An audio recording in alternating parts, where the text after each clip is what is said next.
प्रिय छात्र छात्राओं, यह सत्र वर्ग 10वीं विषय भूगोल चैप्टर पहला संसाधन एवं विकास टॉपिक संसाधन नियोजन तथा संसाधनों का संरक्षण से संबंधित है। इस सत्र में आप संसाधन नियोजन क्या है, भारत में संसाधन नियोजन और संसाधनों का संरक्षण क्यों आवश्यक है देखने जा रहे हैं।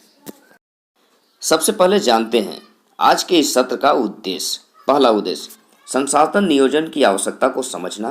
दूसरा उद्देश्य भारत में संसाधन नियोजन की महत्ता को जानना। तीसरा उद्देश्य संसाधनों के संरक्षण के महत्व को छात्र छात्राओं के बीच समझ विकसित करना। संसाधन नियोजन संसाधनों का विवेकपूर्ण उपयोग हेतु संसाधनों का नियोजन एक सर्वमान्य नीति है। विश्व में संसाधनों का वितरण असमान रूप से बिखरा हुआ है। कुछ ऐसे क्षेत्र हैं जहां संसाधन प्रचुर मात्रा में पाए जाते हैं, परंतु बहुत सारे ऐसे भी क्षेत्र हैं जहां संसाधनों का अभाव है। यदि भारत की बात करें तो यहाँ भी संसाधनों का असमान वितरण है। झारखंड, छत्तीसगढ़, मध्य प्रदेश इत्यादि ऐसे प्रदेश हैं जहाँ खनिज संसाधन तो प्रचुर मात्रा में है, पर वहीं भूमि और जल संसाधन का अभाव है।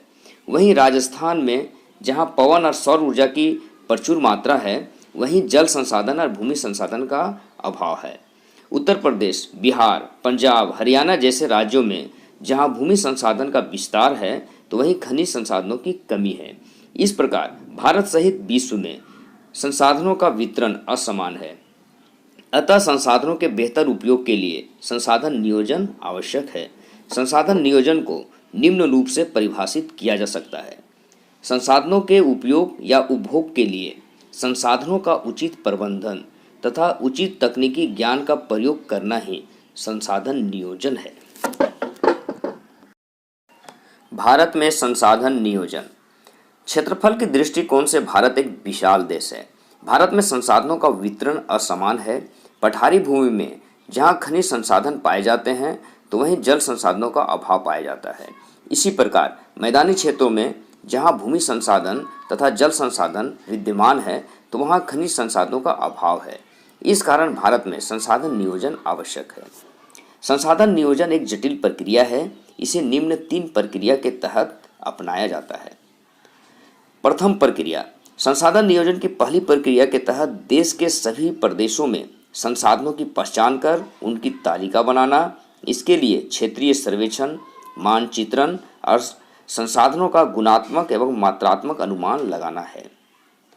द्वितीय प्रक्रिया के तहत भारत में संसाधन नियोजन की दूसरी प्रक्रिया के अंतर्गत संसाधन विकास परियोजनाएं लागू करने के लिए उपयुक्त प्रौद्योगिकी, कौशल तथा संस्थागत नियोजन ढांचा तैयार करना, अर्थात कल कारखानों की स्थापना करना से है।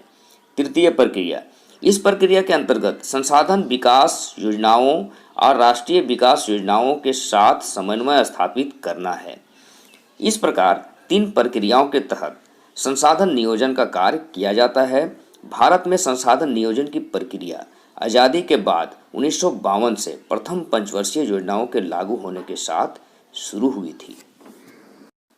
संसाधनों का संरक्षण किसी भी प्रकार के विकास में संसाधन की भूमिका महत्वपूर्ण होती है, क्योंकि संसाधन के बिना मानव विकास की कल्पना नहीं की जा सकती। परंतु संसाधनों के विवेकहीन उपभोग तथा अंधाधुंध उपयोग के कारण संसाधनों का ह्रास हुआ है। साथ ही कई प्रकार के सामाजिक, आर्थिक और पर्यावरणीय समस्याएं भी उत्पन्न हुई है, जैसे प्रदूषण, बाढ़, चक्रवात, ग्लोबल वार्मिंग तथा स्वास्थ्य संबंधी समस्याएं सामने आई है।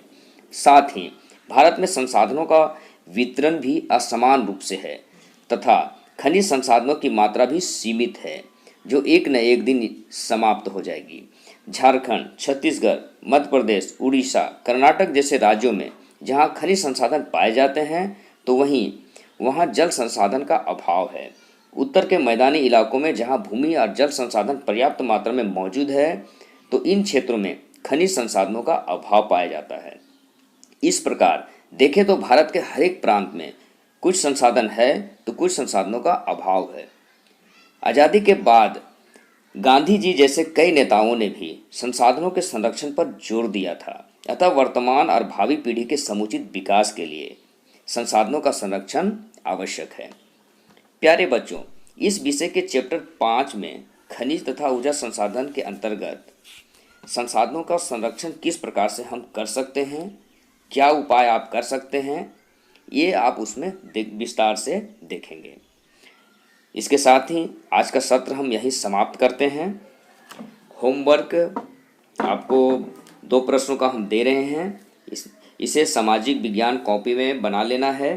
पहला प्रश्न है भारत में संसाधन नियोजन की प्रक्रिया का वर्णन करें और दूसरा प्रश्न है भारत में संसाधनों का संरक्षण क्यों आवश्यक है।